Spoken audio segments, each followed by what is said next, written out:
Hey everyone, welcome back. Today we're going to use some very basic, almost free items to make some awesome fire starters.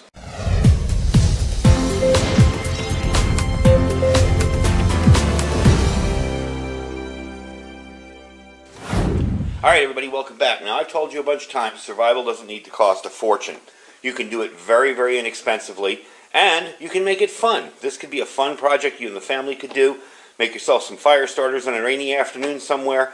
Now what we're using for this today, and I'm kind of running quickly because my wax is already melted, is candle wax, okay? Got that. We're going to use either toilet paper rolls or paper towel rolls. Doesn't matter. They both work very well. And of course, good old dryer lint. Pretty much what we're going to do is stuff the roll with dryer lint. We're going to cut it in half, then stuff it with dryer lint, put it on its end, and soak it with wax on either side. So, before my wax sets up again, which I have over here, I'm going to get that rolling, and then we're going to actually try it out and start a little fire in one of my little stoves and see how well it works. So let me set it up and we'll get started. Alright, so first things first, I'm going to cut this in half. And you can do this any way you want. You can make these smaller, you can make them larger. We're just going to cut one in half today. Make it even too, because I want it to stand on its end. There we go. And we're just going to do one, because we're actually going to test it. So I don't need this other one for the moment. And we're going to fill it with as much dryer lint as we possibly can. Now I have some that I just recently took out of the dryer. The reason I say fill it with as much as you possibly can is once you put that wax in there, it's going to squish down in there and make it a lot smaller. So you kind of want to overdo it on the dryer lint and stuff it in there as much as possible.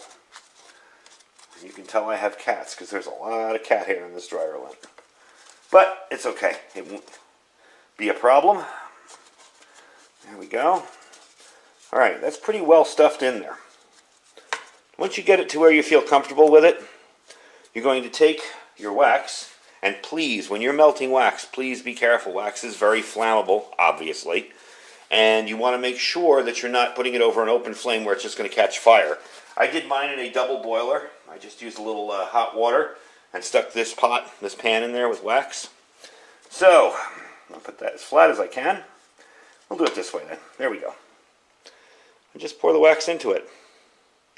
If some gets on the sides, that's perfectly fine. No big deal. You can push it in a little bit if you want. Okay. Once you feel you have that sufficiently soaked, we're going to flip it over. First, to make sure it's actually gone through there. And secondly, to make sure it's a good soak. So, let me give it a few minutes to harden up there, and then we'll flip it over, and we'll try it. Alright, so while not completely dry, it's fairly dry. This is the finished product. You'll see that there's a little stuck on the bottom there. That's no big deal. If you want, you can even stick that in there again and make it kind of like the fuse. I'm not even going to bother with that. It will be messy. You will need to redo it a few times. You know, with the wax, you'll need to reheat it. And if some of this gets into your wax, it doesn't matter, because it's better fire starter. It really won't matter at all. So what we're going to do is I'm going to let this dry a little bit more, and we're going to take it outside. And again, this is scalable up or down depending on the size of fires you want to start. If you want to start a big bonfire, say at a camp out, you can do a whole big one. These will burn for about 30 minutes. If you want to do smaller ones, once this is completely dry, you can take a serrated knife and cut them down into little fire starter pucks. But what we're going to do with this is take it outside and start a little fire in my little silverware strainer stove here and see how well it works. So give me a second to set up outside and we'll try it out. Alright, so I put it in the freezer for a little bit just to kind of cool it off. I do have a piece that fell off here, no big deal. We're going to fluff up the end here, like that a little bit, and put it down towards the ground. I'm going to use one of Nathan, gosh, I don't know his numbers, 4707. I'll put a link down below to one of his big fat fire starters, the big monster rod there. And we're going to try and get it going. There you go. Got a little fire going in it already.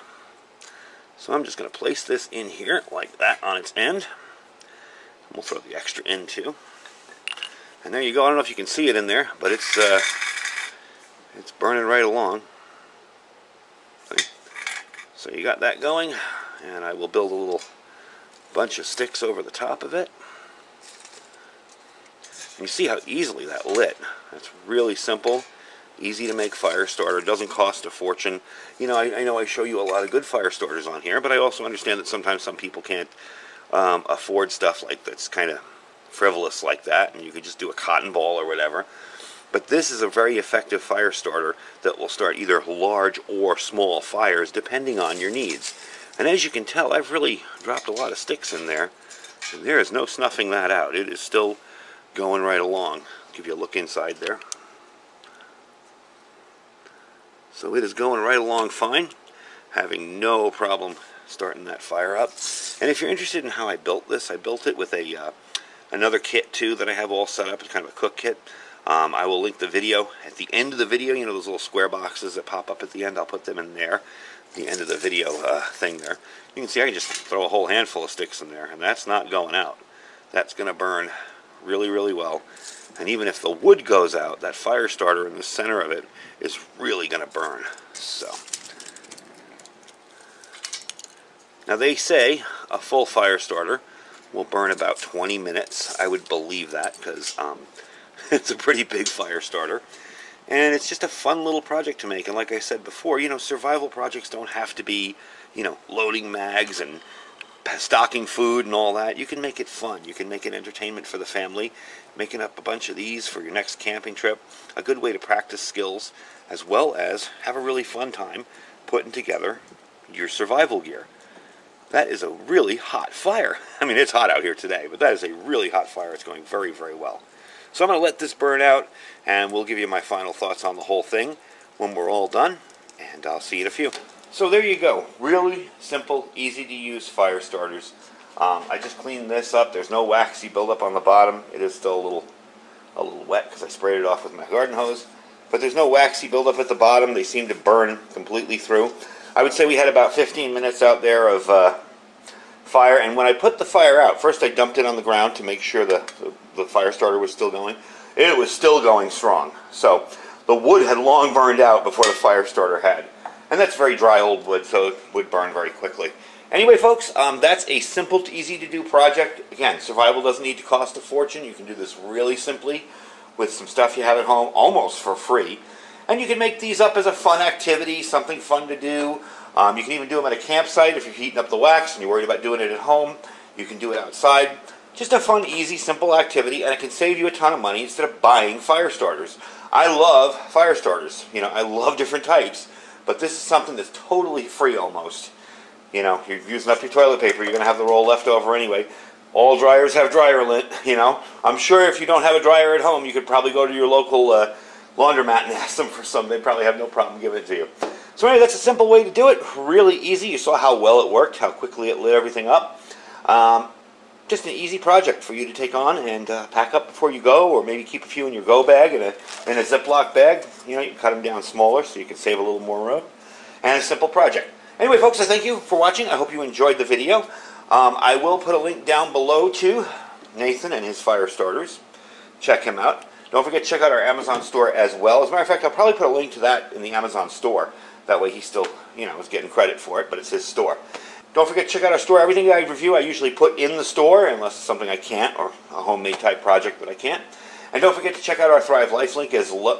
If you're interested in getting started in some food storage, Thrive Life is definitely the way to go. You can join up and become a consultant for as low as $100. And you start being a consultant, you can save some money.